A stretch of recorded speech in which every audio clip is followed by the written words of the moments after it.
እንግዳ 35 ዓመቱ ነው። አላገባም። እንደ አብዛኛው ሰው ዲግሪ ያለውና ተቀጣሪ ቢሆንም ደሞዙ ከወር ወር አይደርሰውም። የእሱ ታናናሽ የሆኑ የሰፈር ልጆች በ26 እና በ27 ዓመታቸው ቤት ሰርተው ትዳር መስርተው ልጆች ወልደዋል። ከቅርብ ጊዜ ወዲህ ስራ ያስጠላዋል። መስሪያ ቤትም የሚሄደው ለስሙ ነው እንጂ ከቀልቡ አይደለም። ሱሳሱስ ነገርም ጀምሯል። ብዙ ያልተመለሱለት የህይወት ጥያቄዎች አሉ። እንዴት ከዚህ ስሜት ይወጣል?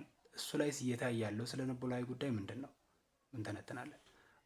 ወንድማችን እንግዳ ላይ መግቢያችን ላይ ያየነው ኬስ ሚድ ላይፍ ክራይሲስ የሚባለው ስለ ልቦናዊ ጉዳይ ነው። የአጋማሽ እድሜ ቀውስ ማለት አልፈልግም። የአጋማሽ እድሜ የህይወትና የኑሮ ተግዳሮቶችን ጠቅልሎ ለመግለጽ የምንጠቀመው ቃል ነው ሚድ ላይፍ ክራይሲስ ማለት ነው። እና ይህንን ሚድ ላይፍ ክራይሲስ ለማወቅ ደግሞ የየሀገራቱን የእድሜ ጣሪያ ወይም ላይፍ ኤክስፔክታንሲ ማወቅ ይኖርብናል። ሚድ ላይፍ የትኛው ነው የሚለውን ለማወቅ ማለት ነው። እና 2024 ላይ በወጣ ሪፖርት የኢትዮጵያ ላይፍ ኤክስፔክታንሲ 68 ነው። እድሜ 68 ዓመት ነው የሚለው። ስለዚህ 34 እስከ 34 35 ብለን መውሰድ እንችላለን ሚድ ላይፍ ለኢትዮጵያውያን ማለት ነው። ወይም ሰፋ እናድርገው ካልን ከ35 እስከ 40 ሚድ ላይፍ ብለን መውሰድ እንችላለን። ምክንያቱም ከዛ በኋላ ግለሰቡ 20 ዓመት ይኖራል ተብሎ ስለሚታሰብ ማለት ነው። እና እንግዲህ በዚህ የእድሜው ጊዜ ግለሰቡ በመጀመሪያው የህይወት ምዕራፉ ራሱን ካወቀበት ከ18 ዓመት ወይም ከ20 ዓመት እስከ 35 ዓመቱ ወይም ከ18 ዓመት እስከ 40 ዓመት ያለውን የሰራቸውን በዛ እድሜ ምድብ ውስጥ በዛ የዘመን ርዝማኔ ውስጥ የሰራቸውን በጎና ክፉ ብሎ የሚለያቸውን ነገሮች አጥርቶ ለይቶ ሚዛን ላይ አስቀምጦ የሚገመግምበት ራሱን የሚያይበት የእድሜ ክልል ነው ማለት ነው ሚድ ላይፍ ክራይሲስ የሚመጣው። ታዋቂው ሳይኮሎጂስት ካርል ዩንግ ሰዎች የእድሜያቸው አጋማሽ ሲቃረቡ ማለፍ ያለባቸው ወይም የሚያልፉባቸው 5 መሸጋገሪያ ድልድዮች አሉ ይለናል። የመጀመሪያ አኮሞዴሽን ይለዋል። ሚቲንግ አዘርስ ኤክስፔክቴሽን እንደማለት ነው። ከራስ ባህሪ፣ ከራስ ማንነት እና ከራስ ጠቅላላ ፐርሰናሊቲ ጋር የማይሄድ ነገሮችን ሰዎችን ለማስደሰት እና ተቀባይነት ለማግኘት ሲባል ብቻ እንደዛ አይነት ነገሮች ላይ አዘውትሮ ማድረግና መገኘት ማለት ነው። ያ የመጀመሪያው ስቴፕ ነው። ፐርፐስን ወደ ማግኘት ፕሮሰሱ ፓዙ የመጀመሪያዋ ፌዝ እሱ ነች ማለት ነው።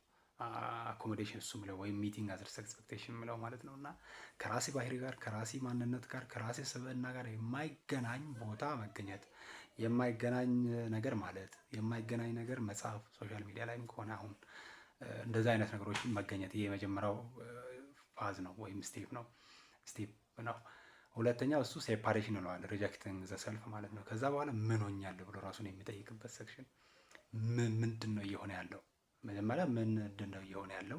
ቀጥሎ ደግሞ ምን ሆኛለሁ ብሎ ራሱን በጥያቄ የመወጠር ስቴጅ ነው ማለት ነው። ያ ማለት አእምሮ ውስጥ ያለው ዓለም ሌላ ነው፣ እኖራለሁ ብሎ የሚያስበው ቪዥን የሚያደርገው ፕላን የሚያደርገው ላይፍ ሌላ፣ እየኖረ ያለው ፕራክቲካሊ እየኖረ ያለው ላይፍ ደግሞ ሌላ። የራስ ዳሽን ተራራ እና የአፋር ዳሎል ያህል የተራራቀ ማለት ነው። በጣም የተራራቀ በሀሳብ ያለውና በተግባር እየሆነ ያለው በጣም የተራራቀ ሲሆን ምንድን ነው እየተካሄደ ያለው ብሎ ራሱን በጥያቄ የሚወጥርበት፣ በጥያቄ ባልተመለሱ የህይወት ጥያቄዎች ራሱን የሚያጨናንቅበት ፓዝ ነው። የማን ነው ደረጃ ነው ይሄኛው ሴፓሬሽን እሱ የሚለው ማለት ነው። ሶስተኛ ለሚናሊቲ ይለዋል ካርል ዩንግ። ስቴት ኦፍ አንሰርቴኒቲ አንድ ዲስኦሪንቴሽን ማለት ነው። እንደው ከላይ ምን ሆኛለሁ የሚለውን ጥያቄ መመለስ ሳይችል ሲቀር ከራሱ ጋር ከፍተኛ የሆነ ውዝግብ ውስጥ የሚገባበት ስቴጅ ማለት ነው። ይሄ ከራሱ ጋር ከላይ ያሰውን ጥያቄ ካልመለሰ ምን እየተካሄደ ነው በህይወቴ፣ ምን ሆኛለሁ የሚለውን መመለስ ካልቻለ ከራሱ ጋር ከፍተኛ ጸብ ውስጥ ይገባል። ከራሱ ጋር ብቻ ሳይሆን ከማህበራዊ ህጎች፣ ከሃይማኖታዊ ህጎች ጋራ በጣም ከፍተኛ ግጭት ውስጥ የሚገባበት እንትን ነው። አንዳንድ ሰዎች መመልከት እንችላለን እና ብዙ ደንታ የማይሰጣቸው የሃይማኖታዊ ማህበራዊ ህጎች ምንም ደንታ የሌላቸው ሰዎች በዚህኛው ስቴጅ ያሉ ይመስለኛል። በዚህ በሊሚናሊቲ እና ወደኋላ ተመልሰው እንዳያስተካክሉ ኢምፖሲብል፣ ረፍዷል፣ አልፏል እድሜው። ወደፊት እንዳይቀጥሉ ክሊር የሆነ ፋዝ አይታይም፣ ግልጽ የሆነ የህይወት መስመር እየታያቸው አይደለም። እና በዚህ ውስጥ ሲሆኑ እንደው ድብዝዝ ያለ የህይወት መልክ፣ የህይወት ገጽ፣ ወደፊት የህይወት ገጽ ሲታይ ያንን ነው ሊሚናሊቲ የሚለው ወይም ስቴት ኦፍ አንሰርቴኒቲ ኤንድ ዲስኦሪንቴሽን ምለው ማለት ነው ካርል ዩንግ። ቀጣዩ አራተኛው ሪኢንቴግሬሽን ይለዋል። ይህንን ድብዝዝ ያለውን የህይወት ክፍል በባለሙያ ወይም በጓደኛ በጎበዝ ብርቱ ጓደኛ ህይወቱን ራሱን እንዲመረምር በደንብ ተደርጎ ለሰራውም ላለማውም ላጠፋውም ነገር ሙሉ በሙሉ 100% ሪስፖንሲቢሊቲውን ግለሰቡ ሲቀበል ሲወስድ ያ ነው ሪኢንቴግሬሽን ፌዝ የሚባለው ማለት ከላይ ከሊሚናሊቲ አልፎ ላለማውም ላጠፋውም ሙሉ ኃላፊነት ሲቀበል ራሱነቱን ሙሉ በሙሉ 100% ሲቀበል ማለት ነው። አምስተኛ ኢንዲቪዱዌሽን ይባላል። በዚህኛው ስቴጅ ላይ ግለሰቡ የህይወት እውነታ በደንብ ይገባዋል። በደንብ አንደርስታንድ ወደ ማድረግ ይደርሳል። በህይወት ደሳስ የማይሉ ነገሮች እንዳሉ ወይም አሉታዊ ነገሮች እንዳሉ ይገነዘብና እንዳሉን ወደ መቀበል ያዘነብላል። ያለምንም ትግል ያለምንም ኮምፕሌን አለማድረግ ቀጥታ ወደ መቀበል ያዘነብላል ማለት ነው።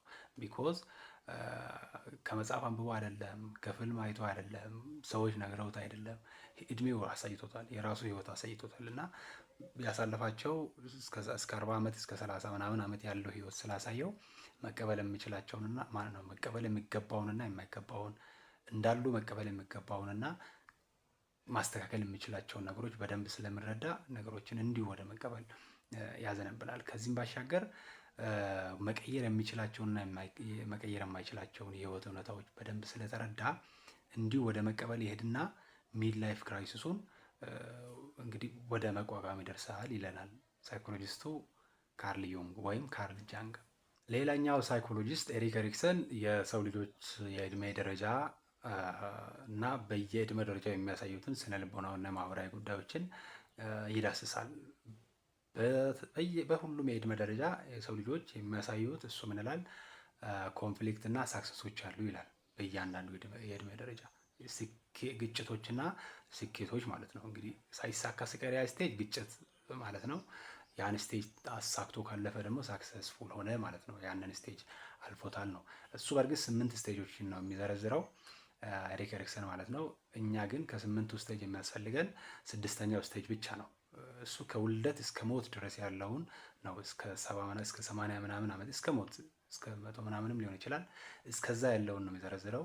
እኛ ግን የምታስፈልገን እቺ ሚድ ላይፍ ክራይሲስ እያወራን ስለሆነ 6ኛው ስቴጅ ነው የምታስፈልገን። እሱ ኢንቲሜሲ ኤንድ አይሶሌሽን ይላታል ያችን ስቴጅ። በዚህኛው የእድሜ ክልል ያሉ ሰዎች ከፍተኛ የሆነ ወዳጅነት የመፈለግ ከፍተኛ የሆነ በቃ ልብ ለልብ የሚግባባ ወዳጅ የመፈለግ አዝማሚያ ዝንባሌ የሚታይበት የእድሜ ደረጃ ነው ይላል። እሱ በእርግጥ የእድሜ ደረጃውን ዝቅ ያደርገዋል ከ18 እስከ 40 ይላል ኤሪክ ኤሪክሰን።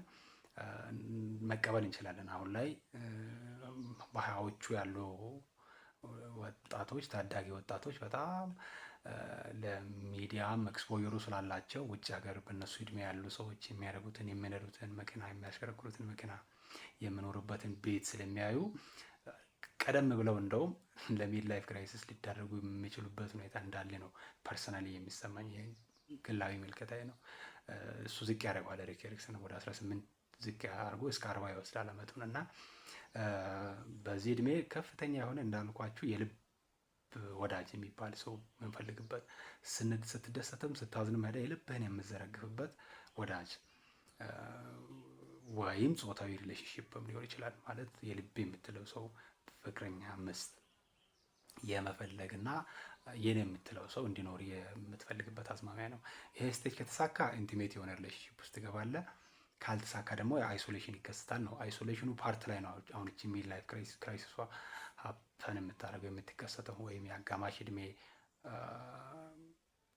የህይወት ተግዳሮቶች ሀፕን የሚያደርጉት የሚከሰቱት ማለት ነው። እና በዚህኛው እድሜ ክልል ከተሳካ እንዳልኳችሁ ኢንቲሜት የሆነ ሪሌሽንሺፕ ውስጥ ይገባል።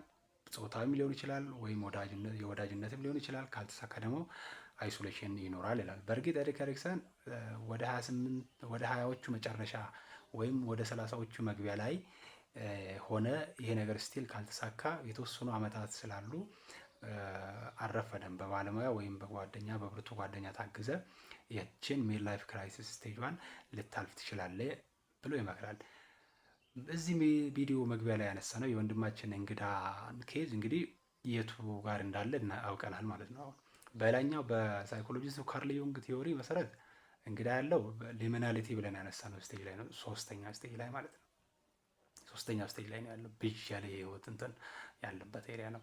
ስለዚህ ስቴጁን አውቋል። ከታች በኤሪክ ኤሪክሰንም ያለበት እዚህ ኢንቲሜሽን እና አይሶሌሽን በሚባለው ስቴጅ ላይ ነው። አሁን እንግዲህ ወይ በባለሙያ ወይም በጎበዝ ጠንካራ ጓደኛ ታግዞ ራሱን መርምሮ ራሱን አግኝቶ ራሱን ፈልጎ ራሱን አግኝቶ ሚድ ላይፍ ክራይሲሱን ሊሻገር እንደምችል እንግዲህ ቲዎሪዎችም ሁለቱ ያነሳዋቸው ቲዎሪዎች ያስረዳሉ። ከዚህ ቪዲዮ አንዳች ቁም ነገር አግኝቻለሁ ብለህ ካሰብክ ዘግተህ ከመውጣት በፊት ላይክ ብታደርግ ደስ ይለኛል። ቻው።